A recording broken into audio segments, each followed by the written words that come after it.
Senior تجزیہ کار نثار مہدی صاحب نے بھی ہمیں جوائن کیا ہے۔ سر بہت شکریہ وقت دینے کے لیے۔ ڈونلڈ ٹرمپ کی یقینی کامیابی کے بعد آپ کیا سمجھتے ہیں خطے کی صورتحال کیا تبدیل ہوگی؟ خاص طور پہ ایران کے بارے میں ٹرمپ کی پالیسی کافی سخت رہی ہے، وہ ایران پر سخت پابندیوں کے حق میں بھی تھے، اب کیا ایران کے ساتھ ان کے تعلقات بہتر ہوں گے؟ جی، امریکہ کی صدارت کے منصب پر کوئی بھی فائز ہو، ان کے ہاں شخصی فیصلے نہیں ہوتے بلکہ ان کے ادارے فیصلے کرتے ہیں۔ اور ٹرمپ کے آنے کے بعد بھی امریکہ کی ایران کے حوالے سے پالیسی میں کوئی خاص نرمی یا کوئی خاص سختی ہمیں نہیں دکھائی دیتی۔ البتہ ہم یہ کہہ سکتے ہیں کہ ٹرمپ جو ہے وہ ڈیموکریٹ یا بائیڈن انتظامیہ کی طرح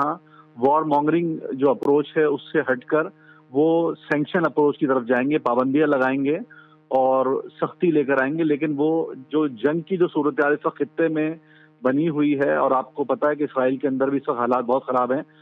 نیتن یاہو نے اپنے وزیر دفاع کو ہٹا دیا ہے۔ اس طرح کی صورتحال کے بعد جو ہے وہ اب لگتا یہ ہے کہ ٹرمپ کے آنے کے بعد جو ہے اس خطے میں جنگ بندی کی باتیں تیز ہوں گی اور جو جنگ کے خاتمے کی طرف جائیں گی۔ تو اس لیے اس خطے کے اندر جو ہے وہ جنگ بند ہونے جا رہی ہے۔ یوکرین جنگ میں بھی جو ہے وہ ٹرمپ ایک کردار ادا کریں گے، جس کا انہوں نے بار بار اعلان کیا ہے کہ وہ اس جنگ کو مزید طوالت نہیں دینا چاہتے۔ تو اسی طریقے سے ہمیں لگتا ہے کہ ایران کے اوپر وہ جنگ کے تو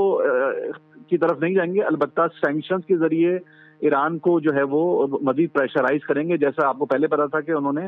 جو ہے 2015 کی جو نیوکلیر ڈیل تھی انہوں نے اپنی پہلی صدارت کے دور میں 2017 کے اندر اس کو ریووک کیا تھا۔ تو اس طرح کے جو ہے وہ معاملات ہمیں دیکھنے کو ملیں گے کہ وہ سفارتی اور اقتصادی پابندیوں کی طرف ایران کو دھکیلیں گے، اور انہوں نے کہا کہ وہ نئی طرح کی پابندیاں عائد کریں گے جس سے ایران کی اکانومی کو جو ہے وہ ایک ڈیزاسٹر کی صورت میں سامنے آئے۔ لیکن وہ براہ راست جنگ کی صورت ان کی جو ہے وہ حکمت عملی دکھائی نہیں دیتی ٹرمپ کی ہمیں۔ نثار صاحب، ڈونلڈ ٹرمپ کی سعودی عرب سے قربت بھی ہے، انہوں نے سعودی عرب اور اسرائیل تعلقات کا آغاز بھی کیا تھا، وہ اسرائیل فلسطین کے دو ریاستی حل کے حامی بھی ہیں، اپنے گزشتہ دور حکومت میں انہوں نے اس پر کام بھی کیا، کیا دو ریاستی حل کارگر ثابت ہوگا؟ ویننگ اسپیچ کے اندر بھی آج انہوں نے دو ریاستی حل کی بات کری ہے۔ مغربی ممالک کی تو کوشش یہی ہے کہ فلسطین اور اسرائیل کو دو ریاست ٹو اسٹیٹ سولوشن کی طرف لے کر جائیں، لیکن جو گزشتہ 7 اکتوبر سے جو طوفان الاقصی ہے اور اس کے بعد جو اسرائیل نے بربریت کری ہے، تو اس میں ٹو اسٹیٹ سولوشن ہمیں وائبل دکھائی نہیں دیتا، بلکہ اسرائیل کی پوزیشن اس وقت کافی کمزور ہوتی دکھائی دیتی ہے۔ آپ کے سامنے ہے کہ میں نے جیسے ابھی عرض کیا کہ اسرائیل کے اندر اس وقت حکومتی سیاسی بحران بھی کھڑا ہو گیا، جہاں عوام احتجاج کر رہی ہے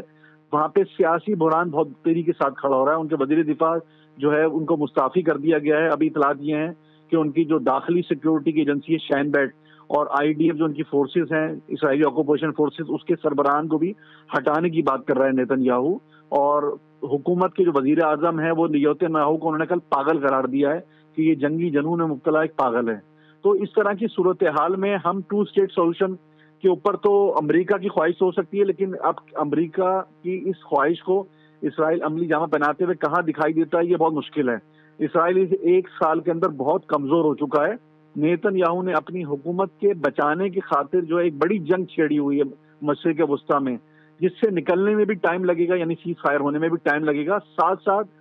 اس کے بعد کیا ٹو اسٹیٹ سولوشن کو فلسطینی اب تسلیم کریں گے نہیں کریں گے، جہاں 45-46 ہزار لوگ اپنی جانیں قربان کر چکے ہیں، کیا وہ اس بات کو تسلیم کریں گے یا وہ جدوجہد کو جاری رکھیں گے؟ یہ وہ بہت سارے سوالات ہیں جو آگے آپ کو دکھائی دیں گے، کیونکہ آپ کے سامنے کہ اس وقت اسرائیل جو ہے اس نے جو لبنان میں اپنی لینڈ انویژن کری تھی وہاں سے وہ باہر نکلا ہے، کیونکہ اس کو کئی 100 فوجی جو ہے وہ وہاں پہ ہلاک ہوئے ہیں،